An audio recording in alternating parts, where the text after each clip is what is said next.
मैं AIIMS Rishikesh job करने गया। इसी बीच 80-20 का एक रूल पास आउट हुआ, तो मुझे लगा कि शायद मुझे दिक्कत होगी एग्ज़ाम क्रैक करने में, क्योंकि कंटिन्यूटी में मैं 3-4 एग्ज़ाम दे चुका था और रिज़ल्ट पॉजिटिव नहीं आ रहा था। थ्योरी से ज़्यादा क्वेश्चंस नहीं सॉल्व होते, मेरा मानना ये है, क्योंकि ये आपका सब्जेक्टिव नहीं ऑब्जेक्टिव पेपर है। तो थ्योरी को ज़्यादा फोकस करने, थ्योरी जस्ट आपने एक बार पढ़नी है, उसके बाद आपको as much as possible MCQ लगाने। और एग्ज़ाम के 20 दिन पहले my strong recommendation is this कि आप सिर्फ रिवाइज करिए।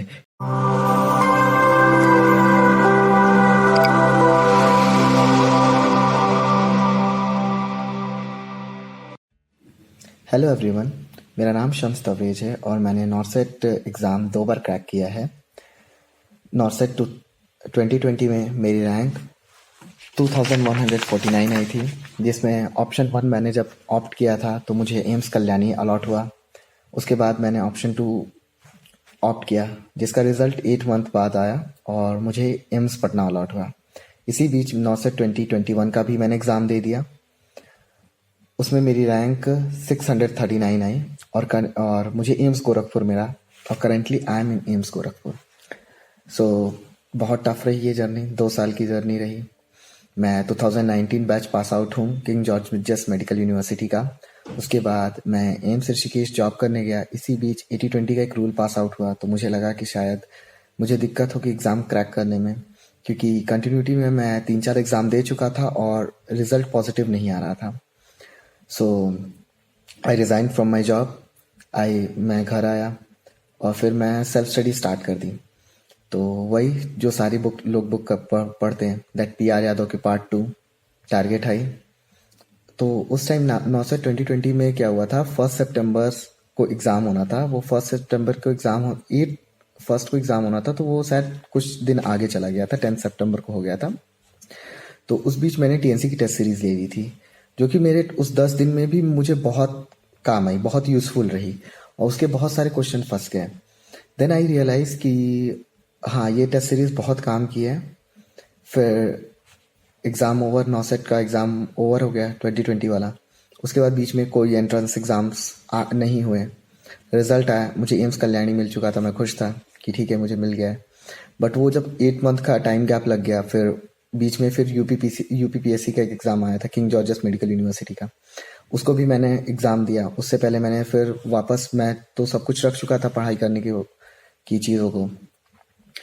फिर मैंने फिर से टेस्ट सीरीज़ लगाई और वो टेस्ट सीरीज़ लगाने की कई सारी टेक्निक्स होती हैं, ठीक है। चलिए मैं आपको बताता हूँ कि कैसे हम पढ़ाई कर सकते हैं एंट्रेंस के लिए। तो सबके लिए अलग अलग हो सकता है। जैसे अगर कोई GNM पास आउट बच्चा है, या फिर कोई बच्चा जो BSc नर्सिंग में है, या फिर जो जॉब कर रहे हैं, उनके लिए अलग स्ट्रैटेजी हो सकती है। वो बच्चे जो कि फुल फ्लेज स्टडी कर रहे हैं, उनके लिए अलग स्ट्रैटेजी हो सकती है। तो हम इनको 2 कैटेगरीज में डिवाइड कर देते हैं।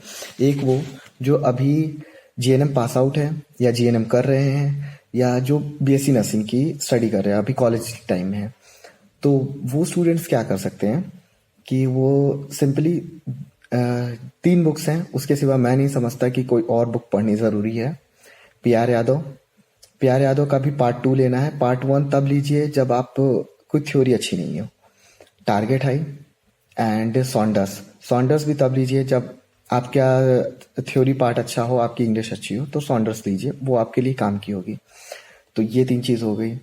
बुक्स में इन 3 बुक्स के अलावा कोई भी बुक्स नहीं लेने चाहिए। मैंने सारी बुक्स पढ़ी है, इसलिए मैं बता रहा हूँ आप लोगों को। फिर आती है बात कि टेस्ट सीरीज और कोचिंग कौन से, बहुत बहुत सारी टेस्ट सीरीज हैं, बहुत सारी कोचिंग मटेरियल है।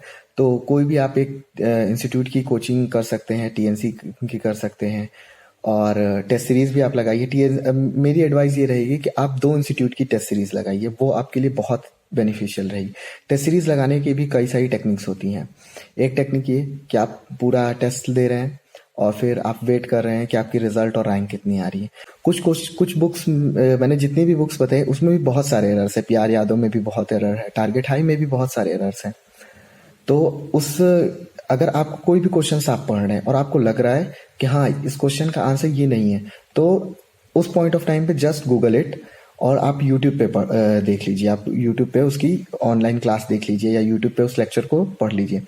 कुछ क्वेश्चंस आप देखेंगे और मैक्सिमम क्वेश्चन आपको ट्रिक से सॉल्व करनी है। और इसमें भी आपको ध्यान रखना है कि दो तरीके की ट्रिक्स हो सकती हैं।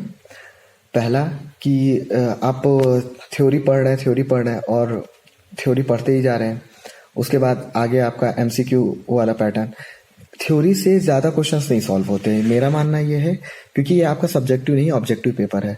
तो थ्योरी को ज़्यादा फोकस करने, थ्योरी जस्ट आपने एक बार पढ़नी है, उसके बाद आपको as much as possible MCQs लगाने। और एग्जाम के 20 दिन पहले my strong recommendation is this कि आप सिर्फ रिवाइज करिए, क्योंकि जो चीज़ आपने साल भर में नहीं पढ़ी है वो आप लास्ट के 20 दिन में भी नहीं पढ़ के ख़त्म कर पाएंगे।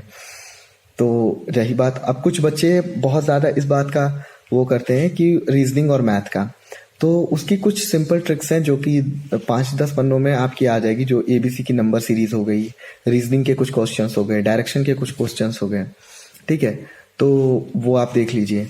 और आप ये देखिए कि एमसीक्यू आप लगा रहे हो तो आपके लिए क्या मैटर करता है, आप क्या एक्यूरेटली आंसर लगा पा रहे या आप ज़्यादा अगर आप एक्यूरेटली आंसर सही कर पा रहे तो ही आप एक्यूरेटली आंसर सही करिए, वरना अपने नेगेटिव मार्किंग्स को ध्यान में रखते हुए आपको क्वेश्चंस ज़्यादा अटेम्प्ट करने हैं एटलीस्ट, क्योंकि आज के टाइम में कंपटीशन बहुत ज़्यादा बढ़ गया है। और अगर आप इस कंपटीशन को अगर नहीं टैकल करेंगे और आप कम क्वेश्चंस अटेम्प्ट करेंगे तो ये आपके चांसेस कम कर देगा। मेरे फर्स्ट अटेम्प्ट में ना होने के चांसेस यही थे कि मैंने 174 क्वेश्चंस किए थे और उस टाइम जो मेरे फ्रेंड्स लोग 189, 195 ऐसे क्वेश्चंस, आपको हैरत होगी जान के कि ऐसे क्वेश्चन किए थे, उनका सिलेक्शन अच्छी रैंक पे हो गया था।